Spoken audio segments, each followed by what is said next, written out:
For 52 years, I lived with a truth that was never mine to keep. I told myself it was for the best. I told myself no one was getting hurt. But this morning, a doctor looked at me and said, "If you don't speak now, someone else may not survive." In my hands was a small hospital bracelet, faded, old, forgotten. The same bracelet I hid in a drawer the day I chose silence over truth. I thought my secret died with time. I was wrong. Some secrets don't disappear, they wait. Part 1. I woke up before the alarm. That alone told me something was wrong.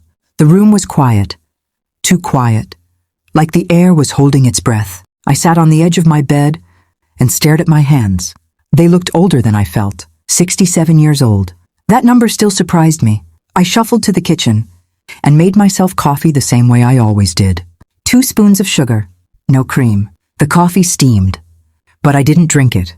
Instead, I walked to the window. Outside, the street looked ordinary. People rushing to work. Cars stopping, starting, stopping again. Life moving forward. Without knowing what was coming, I pressed my forehead lightly against the glass and whispered to myself, "Not today." But deep down, I knew today had already decided. On the small wooden dresser near the hallway sat a drawer I rarely opened. I had lived in this apartment for 19 years, and that drawer had followed me through every single one of them. I pulled it open slowly. Inside were 3 things: a black and white photograph, a faded hospital bracelet, and a folded letter that had never been mailed. My chest tightened. The bracelet still had a name on it, not mine. I touched it with my fingers, as if it might disappear. 52 years ago, I told myself I was doing the right thing. I told myself the truth would only bring pain. But now, the hospital wanted answers, and the truth was no longer patient. Part 2. 52 years ago, my hands didn't shake like this. They were steady, young, confident in ways I no longer remembered. I was 15 years old when I first stepped into St. Mary's Hospital. Back then, the building smelled like bleach and hope, clean floors, bright lights. I was just a volunteer, after school hours, helping where I could, passing water cups, carrying charts, smiling at people who were scared. I thought I was strong. I thought I understood pain. I didn't. There was one hallway I was told to avoid. Maternity ward, one of the nurses said. Too much heartbreak for someone your age. But one evening, during a late shift, I heard crying. Not the loud kind, the quiet kind, the kind that stays inside the walls. I followed the sound without thinking. Room 214. The door was slightly open. Inside, a young woman lay in the bed. She couldn't have been more than 18. Her hair stuck to her face. Her eyes stared at the ceiling. A baby lay in a small clear crib beside her. She turned her head and saw me standing there. "I didn't ask for anyone," she said softly. "I know," I replied. "I just heard you." She looked at me for a long moment, then whispered, "Will you sit with me?" I nodded. That's how it started. Her name was Eleanor. She had come alone. No family, no visitors. Just a young girl. And a life she didn't know how to carry. She told me everything, in broken pieces, about the boy who promised marriage, about the letter he never answered, about the parents who told her never to come home again. "They said I made my choice," she whispered, "but I never had one." The baby cried softly. Eleanor turned her face away. "I can't keep him," she said. "I love him too much for that." I didn't understand then what those words really meant. 2 days later, Eleanor was gone. No goodbye, no note, just an empty bed, and a baby listed as unclaimed. I stood in the hallway, holding a clipboard that suddenly felt heavier than my whole body. A nurse leaned close to me and said quietly, "This one will go into the system." Something inside me shifted. I told myself I was still a child, that adults would fix this. But that night, I couldn't sleep. All I could see was Eleanor's face when she said she loved him too much. The next morning, I made a decision that would follow me for the rest of my life. The morning air felt different, heavy, like it already knew what I was about to do. I walked into the hospital with my head down and my heart pounding. Room 214 was empty. The bed was made too neat, like no one had ever been there. Stood there for a long time, staring at the small, clear crib. The baby slept peacefully, his tiny chest rising and falling. He had Eleanor's eyes, I was sure of it. A nurse passed by and paused when she saw me. You shouldn't get attached, she said gently. These things work themselves out. I nodded, but something inside me already knew they wouldn't. At the nurse's station, I noticed a file, thin, barely anything inside, no father listed, no mother's contact, just one word stamped in red, temporary. I don't know why I did it. I don't know where the courage came from. But I reached out and touched the file. This baby, I said quietly. What happens next? The nurse sighed. Foster care, then adoption maybe. If someone wants him, those words stayed with me. All day, that afternoon, I followed a nurse into a supply room. My voice was small when I spoke. Can I see him again? She hesitated. Then she nodded. I held him in my arms. He was warm, light, real. He wrapped his tiny fingers around mine, and something inside me broke open. I wasn't thinking about rules or consequences. I was thinking about Eleanor, alone, scare down mine, and something inside me broke open. I wasn't thinking about rules or consequences. I was thinking about Eleanor, alone, scare down mine, and something inside me broke open. I wasn't thinking about rules or consequences. I was thinking about Eleanor, alone, scared. I was thinking about love, that lets go, even when it hurts. That night, I went home and opened my diary. I wrote one sentence. If I don't protect him, who will? The next day, I told a lie, a small one, or so I thought. I told them Eleanor had left instructions. I said she had named me as an emergency contact. The words tasted bitter in my mouth. The nurse looked at me carefully. You're very young, she said. I know, I replied. She studied me for a long moment. Then she stamped the form. That sound, thump, echoed louder than anything I had ever heard. I walked out of the hospital. That day, with a bracelet in my pocket. The baby stayed behind, but the truth came with me. I told myself I would fix it later. I told myself this was temporary. I didn't know then that temporary sometimes lasts a lifetime. Part 4. Time doesn't move the way we think it does. It doesn't knock. It doesn't ask. It just keeps going. I left the hospital a year later. Life happened fast after that. School, work, marriage. I told myself I was normal. I told myself I had done nothing wrong. But some nights, I would wake up with the sound of a baby crying still echoing in my ears. I married a kind man named Thomas. He never asked too many questions. He loved quietly. That made it easier to hide parts of myself. When we had children of our own, I held them too tightly. Too long. Thomas once smiled and said, "You're going to spoil them." I smiled back. I never told him why. I was afraid to let go. Every few years, I would think about the baby, the boy. I would imagine him learning to walk, learning to speak. I wondered if someone kissed his forehead, the way Eleanor would have. Sometimes, I drove past St. Mary's Hospital, just to look at the building. I never went inside. I was afraid they would see my face and remember. The bracelet stayed in a small box, under my bed. I told myself I was keeping it for closure, but really, I was keeping it as punishment. Years passed. Thomas died suddenly. When I was 54, a heart attack. Quick, unforgiving. I became a widow before I felt old enough to be one. The house grew quiet, and in that quiet, the past grew loud. At night, I took out the bracelet and held it in my palm. I whispered apologies. To someone who couldn't hear me, I meant to fix it. I said, I swear I did. But life doesn't pause for unfinished promises. The boy would be a man now, maybe with children of his own. Maybe he hated his beginnings. Maybe he never thought about them at all. I told myself that not knowing was better than hurting him. That lie was easier to live with until the phone rang, and everything I buried started to rise. The phone rang just after noon. I was standing in the kitchen, staring at nothing, when the sound cut through the room. I let it ring once, then twice. Something inside me already knew. I picked it up. "Mrs. Collins?" a calm voice asked. "Yes, this is St. Mary's Hospital." My knees weakened. I sat down slowly, before I answered again. "We're calling about a patient," the voice continued. "There's a medical situation, and a missing piece of information." I held the phone tighter. "We believe you may be able to help." The room felt smaller. I stared at the wooden table, at the scratch marks left by years of living. "I don't understand," I said. There was a pause. The voice lowered. There was a birth here. Many years ago. Records are incomplete. We've been trying to connect dots. My heart started racing. Why now? I whispered. Because the patient is in critical condition, the doctor said, and time matters. I closed my eyes. The bracelet flashed in my mind. The name, the number. I'm old, I said quietly. I don't remember things clearly anymore. Another pause. Sometimes, the doctor replied. Memory is clearer than we think. I asked the question I had been avoiding for 52 years. Is it a man? Yes, he said. My breath caught. How old? 52.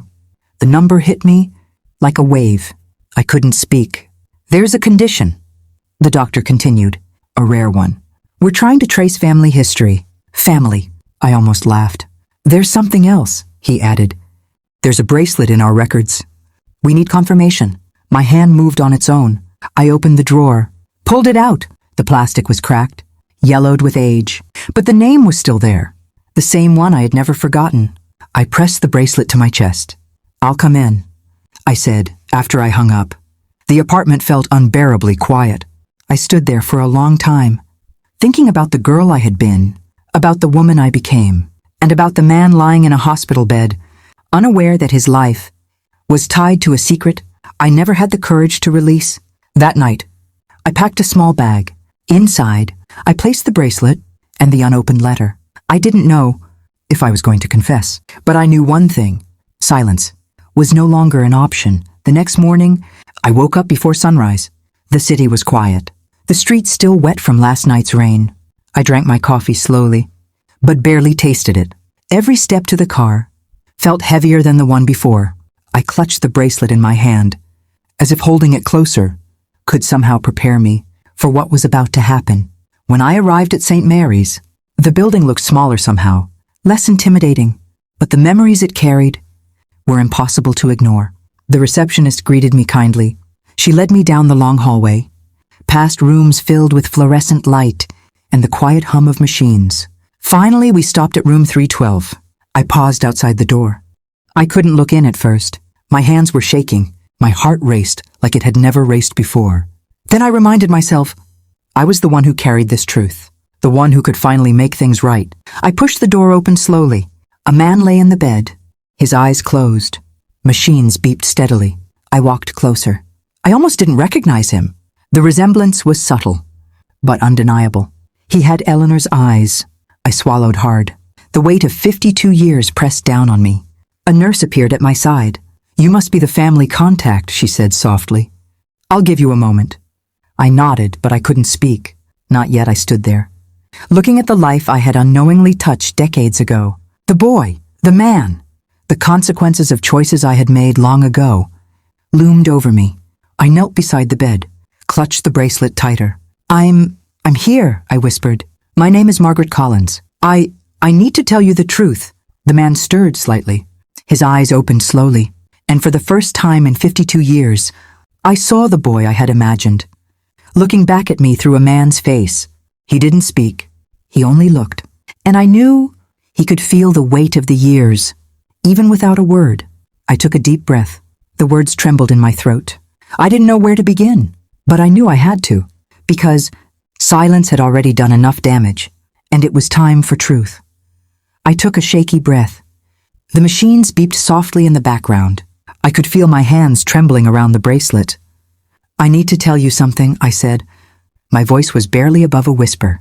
The man looked at me, his eyes alert, curious, and cautious. I could see the tension building, even though he didn't speak. I knew your mother, I began. I was here when you were born, 52 years ago. His brow furrowed slightly. He didn't respond. I didn't expect him to. She didn't have anyone, I continued. She was scared. She didn't know what to do, and I made a choice. I told the nurses she had left instructions, that I should be contacted in case of anything. The words felt heavy, even as they left my lips. I paused. Tears threatened, but I held them back. You mean you? He started. His voice was low, uncertain. Yes, I said softly. I kept the secret for all these years. I thought I was protecting you. I thought I was doing the right thing. He stayed silent. The room felt impossibly still. I know it's a lot, I whispered. My silence. It wasn't fair, but I couldn't undo it then. I can only tell you now. His hand twitched slightly, as if he wanted to reach for mine. I didn't move. I didn't know if I should. Why now? He finally asked. His voice was shaky, tired, angry, confused. Because the hospital called, I said. They need answers. And you deserve to know the truth. He looked at me long and hard. I could see the storm of emotions running through him. Confusion, disbelief, anger, sadness. All at once. I swallowed hard. I've carried this for 52 years, I said. I can't change the past, but I can finally tell it. He didn't speak. He only stared. And I realized that this moment, the confrontation I had feared for decades, was nothing compared to the relief of finally speaking the truth. For the first time in 52 years, I felt the weight lift, just a little. Part 8. The room was quiet except for the soft beeping of the machines. I didn't know where to look. At him, at the bracelet, or at the empty walls. He finally spoke again, his voice low and measured. So all this time you knew? I nodded. I didn't mean to hide from you. I thought I was protecting you. But I realize now, all I did was carry the weight alone. He was silent for a long moment, just staring at me. Then his eyes softened slightly. Not completely, but enough to make me feel a spark of understanding. I don't know what to feel, he admitted. I'm not sure if I should be angry or grateful. I swallowed hard. I don't expect forgiveness. I only want you to know the truth. You have a right to it. After all these years, he looked at the bracelet in my hand. The plastic had yellowed, the name barely legible, yet it held decades of hidden history. I guess I always wondered about my beginnings, he said quietly. And now I have some answers. Even if it's not everything I wanted. I nodded, tears threatening to fall. You deserve to know who you are. And where you come from. We sat in silence. No words could fill the years of absence, of secrets and hidden love. But slowly, a small bridge began to form between us. A bond forged not by time spent together, but by the truth finally being shared. I realized then that honesty, even decades late, has the power to start healing. And in that quiet hospital room, I finally understood. Some love doesn't need recognition. It just needs courage to speak. Even when the world has moved on. After I left the hospital room, the corridor felt impossibly long. I walked slowly, each step heavy with memories. The weight of 52 years was pressing down on me, like a storm I had carried alone. I found a quiet bench in the waiting area. I sat down, hands folded, and finally let myself breathe. I thought about Eleanor, the young woman who had trusted me, even unknowingly, with the most precious thing in her life. I thought about the man lying in the bed, the boy I once imagined, now a grown man with his own life, his own heart, his own unspoken questions. How many decisions do we make, thinking they are small? How many lies do we tell ourselves? To avoid the pain of truth, I realized that every choice I had made was a thread woven into someone else's life. And sometimes, those threads create a tapestry, more complicated than we ever imagined. I pulled the bracelet from my pocket. I turned it over slowly in my hand. It felt heavier than ever. I wondered if he would forgive me, or if he even needed to, because the truth, though late, was already freeing me. I thought about my own children, how I had held them too tightly, perhaps because I feared losing them, perhaps because I feared losing someone else, long ago. And then it struck me. We spend so much of our lives hiding from the past, afraid of what it might reveal, that we forget to live in the present. I stood up slowly.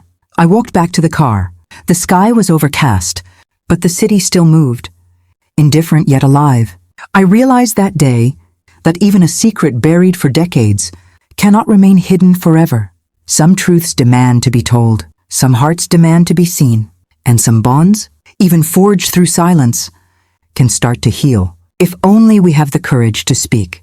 The next day, I returned to the hospital, not because I had to, but because I wanted to. The man was awake this time, sitting upright, looking out the window at the city below. He turned when he heard my footsteps. Our eyes met, and for the first time, I didn't feel like a stranger or a guilty guardian. "Good morning," I said softly. He gave a small smile, a hesitant, almost unsure smile, but it was something. It was a start. We talked quietly, not about the years, not about the hospital, but about small things, the kind of things that make life ordinary and comforting. He told me he had always wondered about the beginning of his life, about the first people who had ever held him. I didn't tell him everything at once.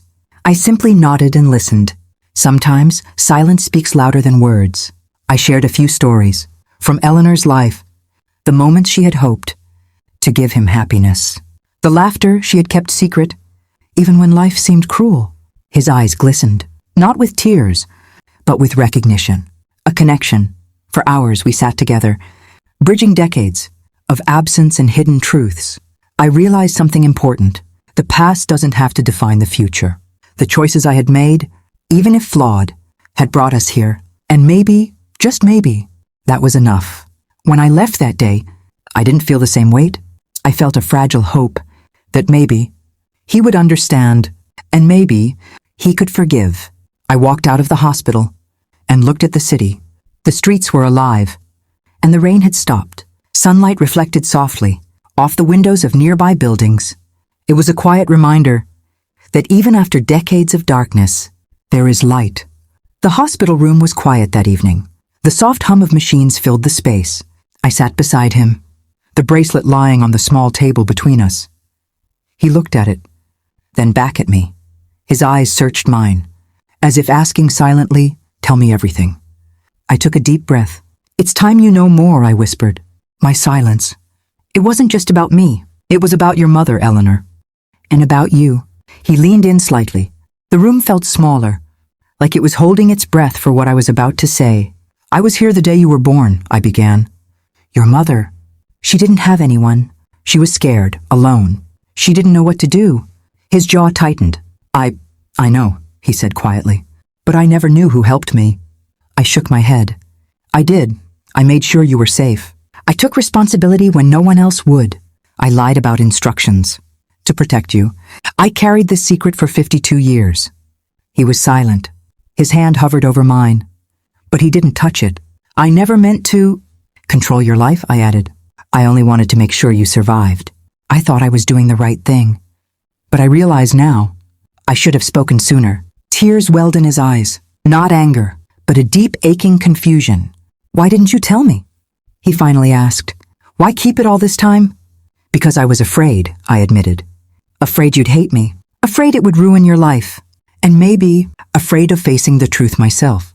He nodded slowly, as if trying to absorb decades of hidden history. "You kept me alive," he said quietly. "You did. All this without me knowing." "Yes," I whispered. "I did."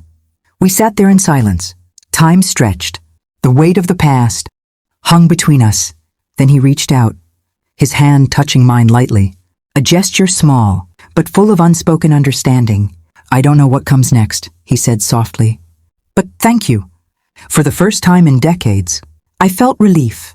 Not complete relief, not forgiveness yet, but a start, a beginning. I realized then that some truths, no matter how late, have the power to heal, and some bonds, even broken for years, can begin to mend if courage finally finds its voice. The hospital room was quiet that evening. The soft hum of machines filled the space. I sat beside him, the bracelet lying on the small table between us. He looked at it, then back at me. His eyes searched mine, as if asking silently, "Tell me everything." I took a deep breath. "It's time you know more," I whispered. My silence.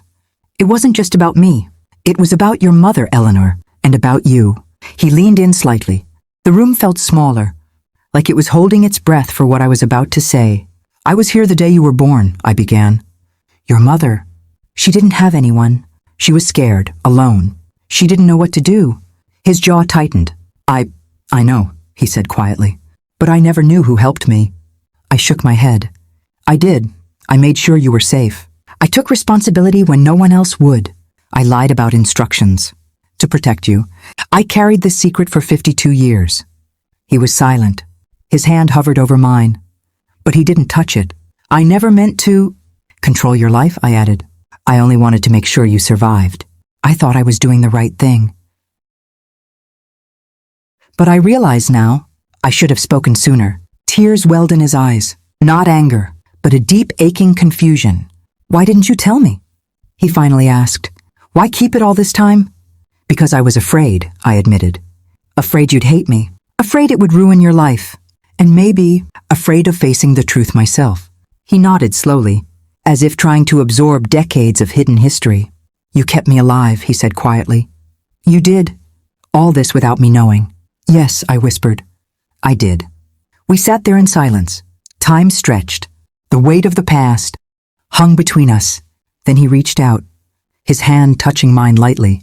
A gesture small, but full of unspoken understanding.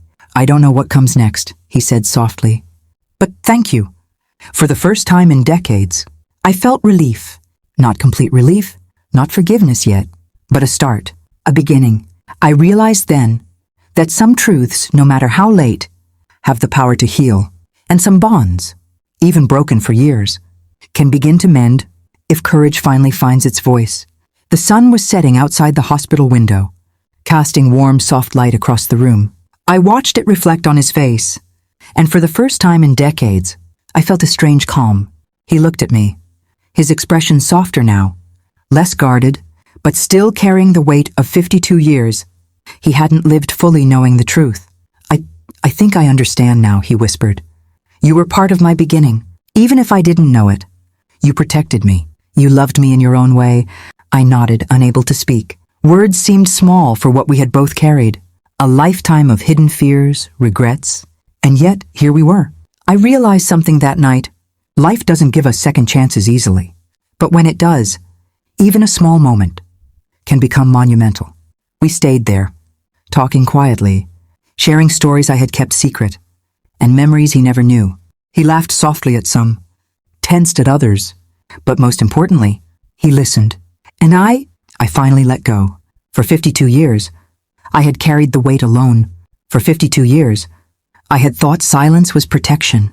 But protection comes in truth, not secrecy. As the evening deepened, I left the hospital feeling lighter. The burden of hidden decisions had been shared. I understood that day that love is sometimes quiet, unseen, but it doesn't lose its power. I walked out into the city streets, the air crisp and clear. Somewhere ahead, he would continue his life, and I would continue mine. And though we had only just begun to heal, I felt hope, a fragile, warm hope, that truth, even late, can finally set things right. Some secrets take decades to reveal. Some hearts take decades to forgive. And some stories, even after 52 years, still find their way to the light. The days after the hospital visit were quiet. I kept thinking about him, about the man he had become.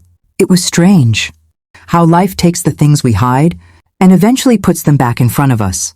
I walked around my apartment, touching objects I hadn't looked at in years. The old photographs, the letters, the tiny toys I had kept from my own children.